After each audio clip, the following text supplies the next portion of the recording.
रव्याचा ढोकळा. 1 वाटी रवा घेतला आहे, अर्धी वाटी ताक घेतलेला आहे.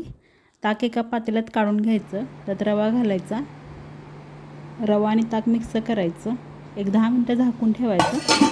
10 मिनटं झाकल्यानंतर मिरची आणि कोथिंबीर बारीक करून घालायची. ते चांगलं फेटून घेऊन थोडंसं पाणी घालायचं आणि अर्धा चमचा इनो घालायचा. इनो घातलं की थोडंसं पाणी घालून परत फेटायचं. प्लेटला तेल लावून घ्यायचं आणि प्लेटमध्ये तो ओतून घ्यायचं बॅटर. कढई गरम करायला ठेवलेलं आहे, कढईमध्ये एक स्टँड ठेवलेलं आहे. एक 15 मिनटं हे करून घ्यायचं. थोडंसं लाल मिरची पावडर वरनं भुरभुरायची. ते झालं ढोकळा 15 मिनटं झालं, गॅस बंद करायचं. वरून त्याला तिळाची फोडणी घालायची. तीळ आणि तेल गरम करून घातलेलं आहे, चांगलं पसरून घ्यायचं आणि मस्त असा मारवाडी पद्धतीनं रव्याचा ढोकळा. सर्वांना श्री